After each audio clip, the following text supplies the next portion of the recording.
அதன் பிறகு லக்னோவில் தொடங்கினாங்க, கான்பூரில் தொடங்கினாங்க, பூனாவில் தொடங்கினாங்க.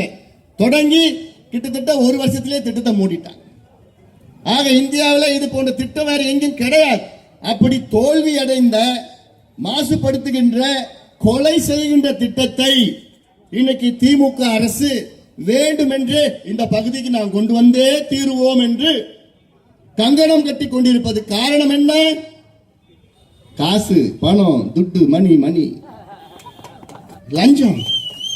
இந்த திட்டம் வந்தா காசு வரும். ஏயா, உலக அளவில் இந்த குப்பை மேலாண்மை, திடக்கழிவு மேலாண்மை, இது எவ்வளோ நாட்டில் வெற்றிகரமா செஞ்சிட்டு வராங்க. அதையெல்லாம், அந்த நல்ல திட்டங்கள்லாம் உங்களுக்கு கொண்டு வர துப்பு கிடையாது. ஜீரோ வேஸ்ட், பூஜ்ய குப்பை, எவ்வளோ திட்டங்கள் இருக்கு, தொழில்நுட்பங்கள் எவ்வளோ இருக்கு, அதெல்லாம் கொண்டு வரது துப்பு கிடையாது. இத்தனைக்கும் நாங்க பசுமை தாயகம் சார்பிலையும் பாட்டாளி மக்கள் கட்சி சார்பிலையும் பல முறை உங்ககிட்ட கொடுத்திருக்கிறோம். அதை செய்யறதுக்கு துப்பு கிடையாது.